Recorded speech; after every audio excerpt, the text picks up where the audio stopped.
Assalamualaikum warahmatullahi wabarakatuh.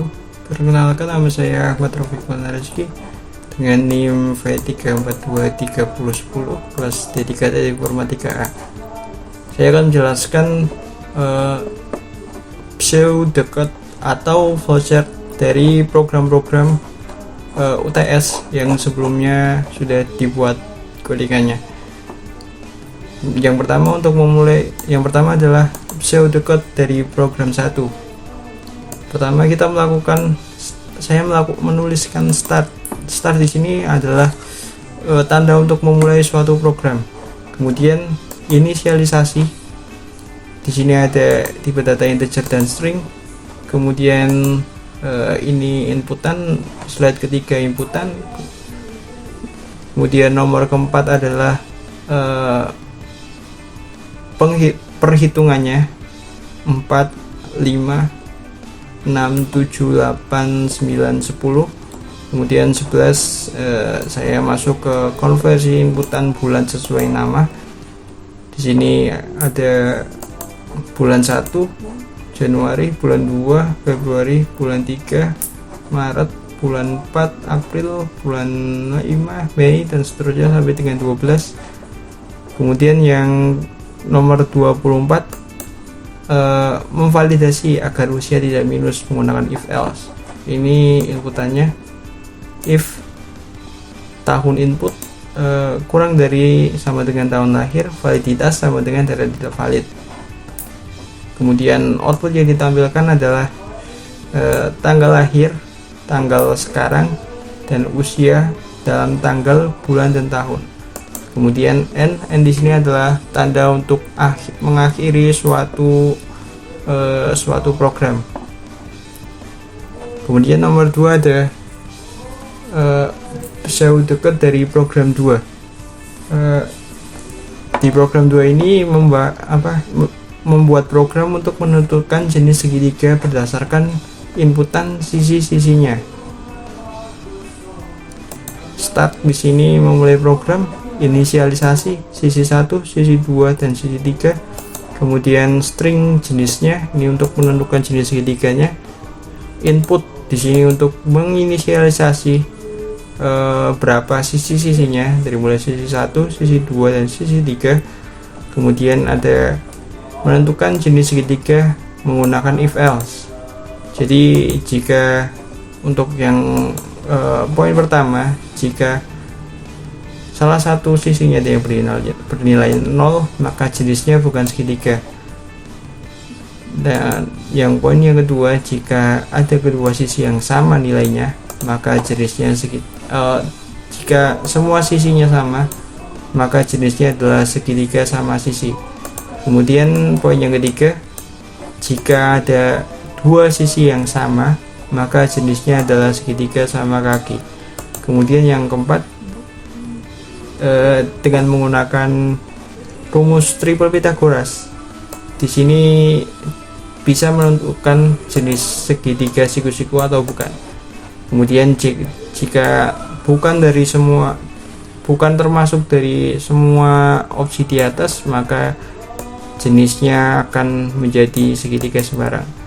Kemudian output yang ditampilkan adalah menampilkan sisi-sisinya. Kemudian adalah jenisnya. Nah, n di sini kembali untuk menampilkan untuk mengakhiri program.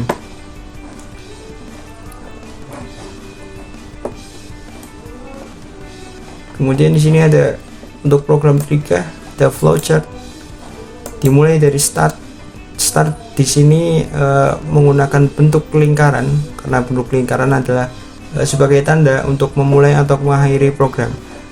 Kemudian untuk ini deklarasi di sini menggunakan heksagonal segi 6 ya, 1, 2, 3, 4, 5 ya, heksagonal, karena heksagonal itu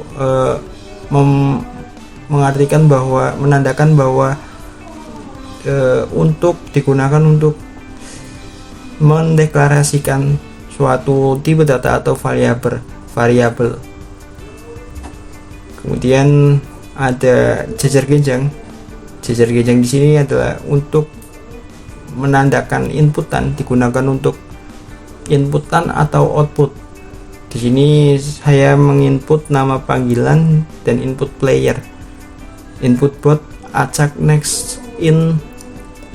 Kemudian di sini ada belah ketupat.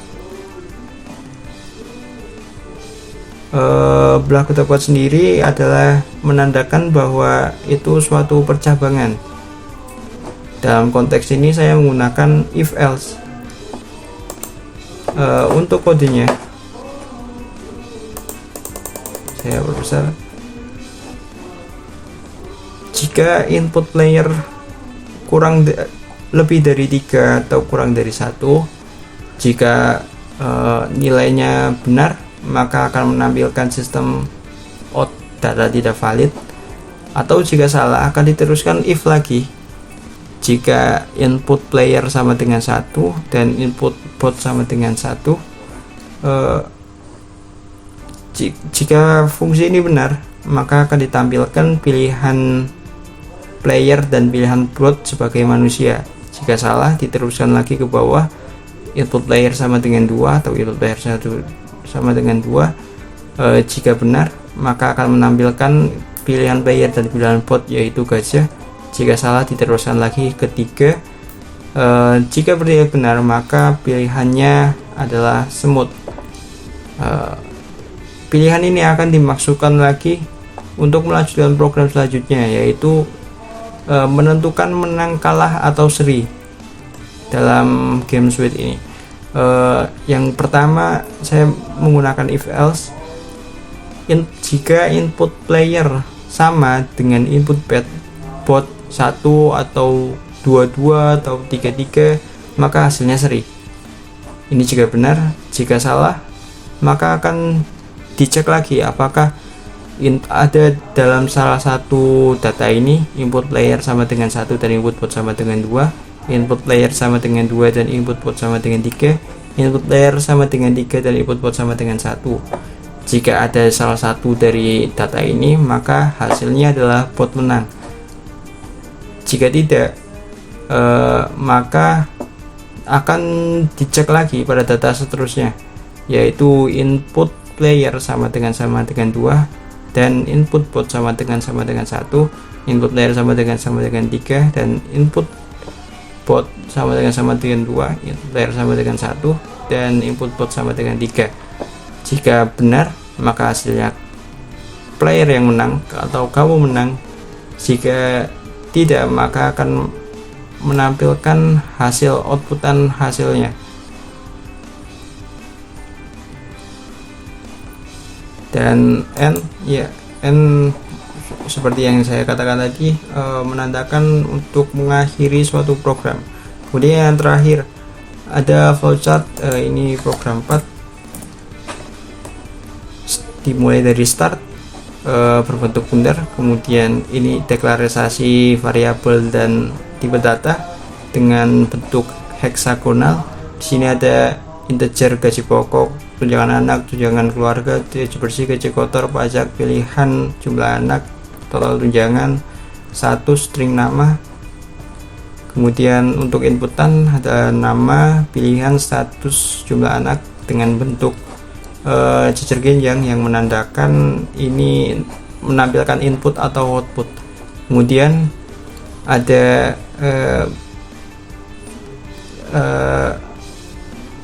perhitungan tunjangan anak sama dengan 0 atau deklarasi inisialisasi tunjangan keluarga 300.000, gaji kotor 0, gaji bersih 0. Di sini berbentuk persegi panjang atau segi 4 karena untuk menandakan bahwa ini adalah inisialisasi atau menjalankan suatu program. Nah, saya juga menggunakan percabangan lagi di sini. Dapat dilihat dengan bentuknya, yaitu belah ketupat. Namun di sini bedanya saya menggunakan case switch case, bukan if else. Untuk kasus pertama, jika bernilai true, maka akan menginputkan jumlah anak dan menghitung total tunjangan anak dengan rumus jumlah anak dikali 100.000. Jika salah, maka akan diteruskan ke kasus 2. Jika kasus 2 ternyata sudah benar, maka tunjangan anak akan diinisialisasi menjadi 0. Jika salah, maka akan menampilkan, jika masih salah, maka akan menampilkan data tidak valid. Kemudian berdasarkan true tadi, nilai true tadi, di sini akan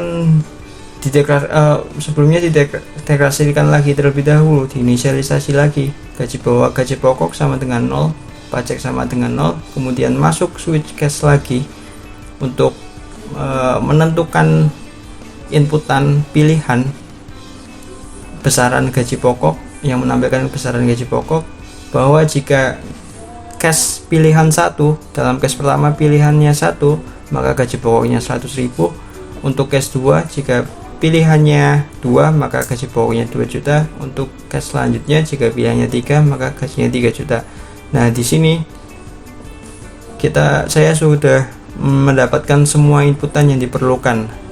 Sekarang ada, dan yang ini adalah penghitungannya, bahwa gaji kotor sama dengan gaji pokok dan total tunjangan, pajak sama dengan gaji kotor dikali 0,02. Kemudian di outputkan, yaitu gaji pokok, total tunjangan, pajak, gaji bersih, kemudian N, selesai. Terima kasih. Itulah penjelasan dari saya. Terima kasih. Jazakumullah khairan. Wassalamualaikum warahmatullahi wabarakatuh. Recording stopped.